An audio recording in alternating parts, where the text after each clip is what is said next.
Bem-vindos a uma das investigações mais cruciais sobre a natureza humana e espiritual que já realizamos neste canal. Parabenizo você por dedicar seu tempo a um conteúdo que desafia a superfície e mergulha nas profundezas das Escrituras. O seu interesse por temas tão complexos e enriquecedores revela uma mente que busca verdadeiramente entender os fundamentos da fé e do conhecimento. Uma qualidade admirável em um mundo muitas vezes satisfeito com respostas simplistas. Se este estudo agrega valor à sua jornada espiritual e intelectual, peço que deixe seu like no vídeo, pois isso ajuda nosso canal a alcançar mais pessoas que, como você, valorizam análises sólidas e reflexões aprofundadas. E se conhece alguém que também ama conectar ciência, teologia e vida prática, compartilhe este conteúdo. Hoje adentraremos nas profundezas de um dos trechos mais complexos da Carta de Tiago. Um texto que funciona como um tratado psicológico e espiritual sobre a formação do mal dentro da alma humana. Tiago, capítulo 1, versículos 13 ao 15. Esta passagem não apenas corrige um erro teológico perigoso, a de tendermos a atribuir a Deus a culpa sobre nossas tentações, mas revela com precisão cirúrgica o processo pelo qual o pecado é concebido, gestado e trazido à luz em nosso interior. Ao longo desta análise minuciosa, desvendaremos não apenas a mecânica do pecado, mas também nossa extraordinária capacidade de intervir neste processo, oferecendo esperança prática para quem luta contra padrões de comportamento destrutivos. Antes de mergulharmos no versículo específico, é essencial compreendermos o contexto maior da Carta de Tiago. Ela foi escrita provavelmente entre os anos 45 e 50 d.C. e aborda cristãos judeus dispersos, enfrentando perseguições e tentações severas. Tiago, irmão de Jesus e líder da igreja em Jerusalém, escreve com autoridade pastoral e profunda compreensão da condição humana. O capítulo 1 estabelece temas fundamentais como a perseverança na provação, a sabedoria divina, a perspectiva celestial sobre riquezas e a coroa da vida para os que resistem à tentação. Mas aqui vamos focar nos versículos 13 ao 15, que representam o ápice desta seção, oferecendo uma argumentação prática, uma defesa da bondade de Deus frente ao problema do mal, não em nível cósmico, mas na experiência diária do crente. Analisaremos agora com lupa cada elemento do texto da Epístola de Tiago. Ninguém, sendo tentado, diga, de Deus sou tentado, porque Deus não pode ser tentado pelo mal. E a ninguém tenta. A palavra tentação, em seu termo em grego, implica o entendimento de teste, experimentação, provação, não necessariamente com uma conotação negativa, mas que pode levar ao pecado se mal administrada. A declaração radical é que Deus é absolutamente intratável pelo mal, incapaz de ser atraído para o mal, e consequentemente incapaz de ser fonte de tentação ao mal, de acordo com o versículo 14. Mas cada um é tentado quando atraído e engodado pela sua própria concupiscência.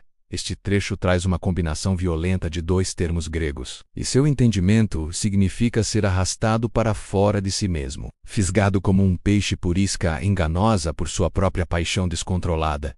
E então, o versículo 15 revela: depois, havendo a concupiscência concebido, dá à luz o pecado, e o pecado sendo consumado, gera a morte. Esta sequência mostra intencionalmente um processo obstétrico. Tiago emprega aqui termos técnicos em grego utilizados na linguagem médica em obstetrícia, enfatizando o entendimento profundo deste evento. Tiago não está sendo poético em sua reflexão. Ele está descrevendo um processo biológico espiritual com precisão quase científica. Esta metáfora revela que o pecado não é um ato isolado, mas produto de um processo de gestação com estágios identificáveis, cada um com suas características e possibilidades de intervenção. Tiago identifica a figura materna neste relacionamento como a sua própria concupiscência. O termo grego no Novo Testamento para a palavra concupiscência tem espectro amplo, podendo assumir o entendimento desde desejos legítimos, como em Lucas 22 e 15, até mesmo paixões destrutivas, conforme vemos em Romanos 7, versículos 7 e 8. Aqui neste contexto da carta de Tiago, concupiscência significa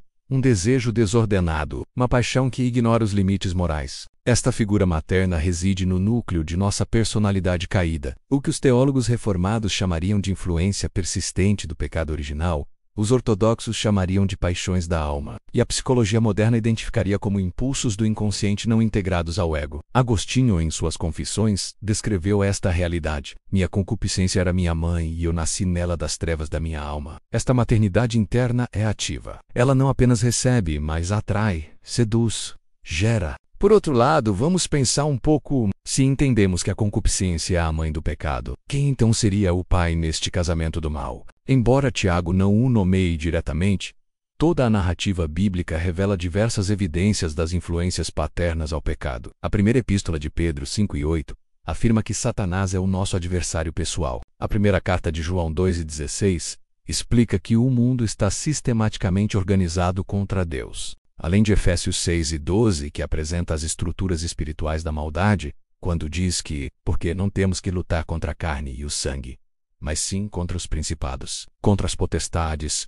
contra os príncipes das trevas deste século, contra as hostes espirituais da maldade nos lugares celestiais. Em João 8:44, vemos que Jesus identificou claramente que o diabo foi homicida desde o princípio e é pai da mentira. Dentro de vários textos da Bíblia, chegamos ao entendimento que a paternidade satânica opera através de mentiras, acusações e engano estratégico. Esta coabitação espiritual ocorre quando a sugestão externa encontra na concupiscência interna um ventre teológico disposto, uma sinergia mortal entre a tentação objetiva e a disposição subjetiva. Tiago descreve em sua carta uma embriologia espiritual precisa e impressionante. Vamos, a partir de agora, analisar cada uma dessas fases. Primeiro, ocorre a atração e o engano, a fase de fertilização, onde o espermatozoide da tentação externa penetra o óvulo da concupiscência interna. Em segundo, ocorre então o processo da concepção, o momento preciso onde a possibilidade se torna uma realidade embrionária na alma. Ou seja, temos aqui o pecado em sua forma ainda larval, o pecado potencial. Terceiro, temos então a gestação, o período crítico de desenvolvimento onde o pecado embrionário é nutrido por fantasias, racionalizações e preparativos diversos. Quarto momento, então, temos finalmente o parto, a exteriorização do que já existia como intenção. O monge do século XVI, João Clímaco, observou que o pensamento pecaminoso é a criança no ventre, a ação pecaminosa é a criança fora do ventre. Entendemos aqui que o pecado é gerado primordialmente na mente do indivíduo. O pecado corrompe inicialmente os pensamentos, a alma, e então, a última etapa dessa geração é a consumação do pecado, a materialização daquilo que se havia gerado internamente. E o pecado sendo consumado gera a morte. A consumação é a maturidade completa do ciclo pecaminoso. Não apenas o ato, mas sua internalização como padrão, sua justificação ideológica, sua repetição ritualizada. A morte gerada possui características variadas. O profeta Isaías, no capítulo 59, ensina sobre a morte espiritual, resultando na separação relacional de Deus. A primeira carta de Paulo, a Timóteo 4:2, revela sobre a morte emocional, como o endurecimento da consciência. A carta de Paulo aos Romanos trata da morte relacional, com a quebra de confiança e comunhão, e também da morte física, com suas consequências biológicas do pecado. E o livro de Apocalipse, no capítulo 21, traz o entendimento sobre a morte eterna, a separação definitiva entre o homem e o seu Criador. Esta cadeia é tão implacável quanto as próprias leis da física. Temos que o desejo desordenado, somado à tentação externa, resulta na concepção. Esta concepção, aliada a uma nutrição mental consistente, resulta na gestação definitiva do pecado. O pecado, estando sendo gerado no ventre materno enquanto não sofre o aborto necessário, resulta no parto. O nascimento do pecado nos pensamentos mais íntimos, o pecado nascido e enraizado na mente do indivíduo, finalmente leva à consumação e à consequente morte multidimensional. Nossa responsabilidade é proporcional à claridade desse processo. Podemos e devemos intervir em cada estágio. O que fazer se entramos na fase da atração ao pecado? O apóstolo Tiago, no capítulo 4 de sua carta, orienta: sujeitai-vos, pois, a Deus, resisti ao diabo, e ele fugirá de vós. Assim evitaremos o encontro entre o pai e a mãe do pecado. Se falharmos nesse processo, teremos o momento da concepção. E a segunda carta de Paulo aos Coríntios 10:5 determina que levemos cativo todo pensamento à obediência de Cristo. Assim, iremos proteger nossa mente e não estaremos nutrindo os maus pensamentos. Se o elemento materno do pecado dentro de nós vier a desenvolver sua gravidez, temos a ordem de Deus para evitarmos chegar ao parto, conforme Romanos 6:12. Não reine, portanto, o pecado em vosso corpo mortal para lhe obedecerdes em suas concupiscências. Caso o pecado venha a nascer em nossa mente, a palavra de Deus recomenda para fugirmos da prostituição. Primeira carta de Paulo aos Coríntios 6:18. E, finalmente, se não conseguirmos evitar a consumação do pecado em nossas vidas, só nos restará uma coisa: arrependei-vos, pois, e convertei-vos para que sejam apagados os vossos pecados. Atos 3:19. Cada fase exige armas espirituais específicas. A palavra de Deus para lutarmos contra a atração. A oração para bloquearmos a nutrição dos maus pensamentos. A comunhão para interrompermos a gestação do pecado. A fuga para evitarmos que o parto aconteça. E a confissão para podermos buscar o perdão de Deus para o mal que tenhamos praticado. Martinho Lutero capturou muito bem esta dinâmica na famosa declaração: não podemos impedir que os pássaros voem sobre as nossas cabeças, mas podemos impedir que eles façam ninhos sobre elas. Assim também, não podemos nos livrar de sermos tentados, mas podemos lutar para não cairmos em tentações. Lutero falava por experiência própria. Seus pássaros incluíam escrúpulos religiosos, dúvidas sobre a graça e intensa autoconsciência pecaminosa. Sua metáfora reconhece a realidade das tentações, no caso os pássaros voando, enquanto afirma nosso poder sobre a internalização, evitando a formação dos ninhos. Esta distinção é crucial.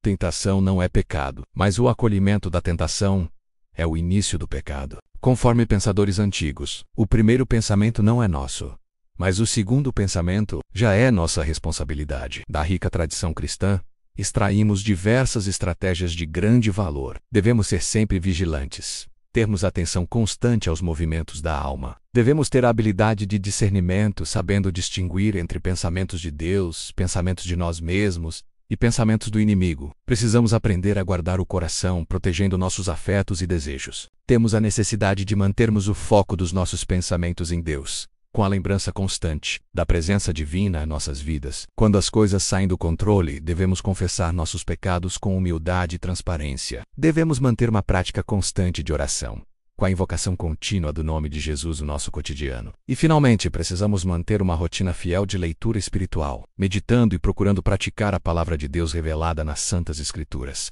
Estas práticas, desenvolvidas ao longo de séculos, formam um sistema integrado de defesa espiritual bastante efetivo. A mensagem revolucionária do Evangelho não é apenas interrupção do processo de geração do pecado, mas ela possibilita a transformação da maternidade interior. Em Cristo, nossa concupiscência pode ser redimida, redirecionada e santificada. O mesmo ventre que gera pecado pode, pelo Espírito Santo de Deus, gerar frutos de justiça. Paulo descreve esta metamorfose em Romanos 8:5, porque os que são segundo a carne se inclinam para as coisas da carne, mas os que são segundo o Espírito para as coisas do Espírito. A regeneração opera no nível mais profundo de nossos desejos. Porei dentro de vós o meu Espírito, e farei que andeis nos meus estatutos. Ezequiel 36:27. Não se trata de reprimir desejos, mas de transformar sua natureza e direção.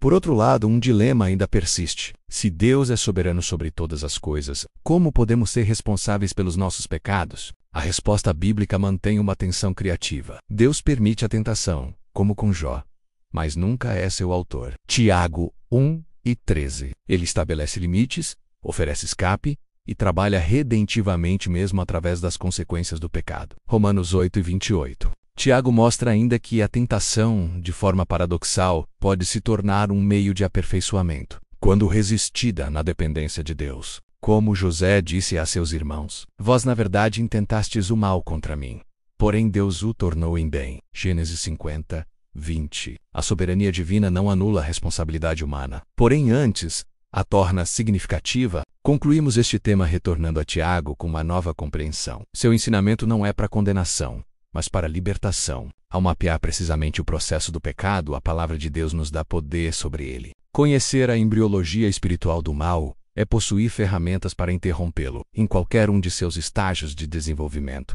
Mais ainda, temos promessas divinas. Não veio sobre vós tentação senão humana, mas fiel é Deus, que não vos deixará tentar acima do que podeis. Antes, com a tentação, dará também o escape, para que a possais suportar. Primeira carta de Paulo aos Coríntios 10:13. A luta não é em vão, cada resistência fortalece, cada vitória prepara para batalhas maiores. Agora recomendamos uma aplicação prática. Esta semana, monitore seus pensamentos como um meteorologista espiritual, identifique os pássaros mais comuns sobre sua cabeça, estabeleça estratégias específicas para evitar os ninhos. Compartilhe suas descobertas nos comentários. Sua experiência pode ajudar muitos outros.